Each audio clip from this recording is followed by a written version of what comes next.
En una época en la que los profetas eran portadores de la palabra de Dios, había un hombre llamado Jonás, hijo de Amitai, que vivía en Israel. Dios, en su infinita sabiduría, decidió enviar a Jonás a la gran ciudad de Nínive, una metrópoli conocida por su gran maldad y corrupción, con un mensaje de advertencia: arrepiéntanse, porque su maldad ha subido hasta mí. Pero Jonás, temeroso y abrumado por la tarea que le esperaba, decidió desobedecer la orden divina. En lugar de dirigirse a Nínive, Jonás emprendió su viaje hacia Tarsis, un lugar en dirección opuesta. Compró un pasaje en un barco que zarpaba de Jope, con la intención de escapar de la presencia del Señor. Pero, como dice la Escritura, no hay lugar donde escapar de la omnipresencia de Dios. Mientras el barco navegaba por el mar, una feroz tormenta estalló de manera repentina. Las olas rugían y el viento aullaba, lanzando al barco de un lado a otro. La tripulación, aterrorizada, clamaba a sus dioses y lanzaba la carga al mar para intentar salvarse. Aquel caos fue tan grande que Jonás, quien había descendido al fondo del barco para dormir, se sentía completamente ajeno a la gravedad de la situación. Los marineros, al no encontrar una solución, decidieron buscar la causa de la tempestad y echaron suertes. La suerte recayó sobre Jonás. Al ser interrogado, Jonás confesó que era hebreo y adorador del Señor, el Dios de los cielos, que hizo el mar y la tierra. Aterrorizados, los marineros preguntaron qué debían hacer para calmar la tormenta. Jonás, reconociendo la gravedad de su desobediencia, les dijo: tírenme al mar, y la tempestad se aplacará. Aunque dudaban, los marineros finalmente decidieron obedecer, y con gran esfuerzo, lanzaron a Jonás al agua. En el instante en que Jonás cayó al mar, la tormenta cesó de inmediato, y los marineros, asombrados, temieron al Señor y ofrecieron un sacrificio en su honor. Pero la historia de Jonás no terminó ahí. En el momento más oscuro, cuando todo parecía perdido, Dios había preparado un gran pez que se tragó a Jonás. En el vientre de esta criatura, el profeta permaneció 3 días y 3 noches. Atrapado en la oscuridad y el sufrimiento, Jonás finalmente se arrepintió de su desobediencia. Clamó al Señor desde el interior del pez, reconociendo su culpa y pidiendo la liberación. Dios, en su infinita misericordia, escuchó la súplica de Jonás.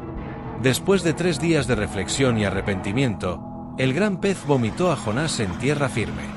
Con el corazón renovado y decidido a cumplir la voluntad de Dios, Jonás se dirigió a Nínive. Al llegar a la ciudad, que era tan grande que tomaba 3 días cruzarla, Jonás comenzó a proclamar el mensaje de advertencia: dentro de 40 días, Nínive será destruida. Sorprendentemente, la respuesta del pueblo de Nínive fue asombrosa. Desde el rey hasta los más humildes, todos creyeron en el mensaje de tras el diálogo entre Jonás y Dios. Con la lección del gusano y la planta que marchitó, Jonás quedó en silencio, meditando sobre el mensaje que su creador le había transmitido. La grandeza de la compasión divina lo confrontó, y aunque no se registran más palabras de Jonás en el libro que lleva su nombre, su historia continúa resonando a lo largo de los siglos. Desde aquel encuentro en el este de Nínive, el pueblo tuvo la oportunidad de experimentar una transformación que quizás jamás habrían imaginado. El arrepentimiento genuino de los ninivitas no solo salvó a la ciudad, sino que también abrió un camino para que otros reconocieran la vasta misericordia de Dios. A partir de este momento, Nínive se convertiría en un testimonio del poder del arrepentimiento y de la posibilidad de redención. En los años subsiguientes, la noticia del cambio en Nínive se esparciría como un eco lejano en el corazón de otras naciones. Se convertiría en un símbolo de la gracia divina, recordando a muchos que, independientemente de la magnitud de su pecado, nunca están fuera del alcance del amor de Dios.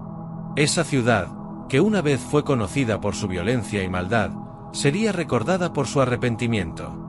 Mientras tanto, Jonás, en un estado de disconformidad y frustración, regresó a su hogar en Israel. A pesar del triunfo de Nínive, su corazón seguía atrapado en la sombra de su propia desobediencia y su lucha interna. Con frecuencia, se sentaba solo, recordando la grandeza de su misión y el dolor de haber estado en desacuerdo con el propósito divino. Los recuerdos de aquellos días en el vientre del pez y su encuentro con la voz de Dios aún resonaban profundamente en su ser. Un día, mientras medita en un campo, una nueva revelación llegó a su corazón. Recordó las historias de su pueblo, las promesas que Dios había hecho a Israel y las veces que éste también había desobedecido. El pueblo de Dios había sido objeto de la misma compasión que él había dejado escapar en su mente. Jonás se percató de que su viaje a Nínive no solo era un mandato para los ninivitas, sino también un llamado para él mismo, para abrir su corazón al perdón y la misericordia.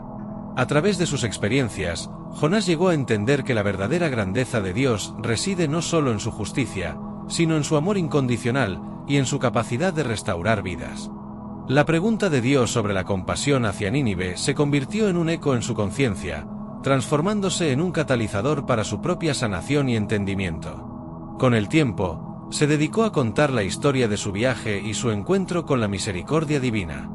Empezó a predicar sobre la importancia de la obediencia y del arrepentimiento, no solo a su pueblo, sino a todos aquellos que deseaban escuchar. La historia de su experiencia se difundió, y la obra de Dios en Nínive se convierte en un poderoso recordatorio ante las generaciones futuras. Jonás, ahora un hombre renovado, dejó una impronta en su comunidad. Ya no solo era conocido por su huida, sino por su valentía al enfrentar su propia falta de compasión. Su historia se entrelazó con las leyendas del pueblo de Israel. Aquella narración de la gran ciudad de Nínive se convirtió en parte de la cultura, siendo enseñada a los niños para que siempre recordaran que Dios se preocupa por todos, incluso por aquellos que parecen lejanos o perdidos.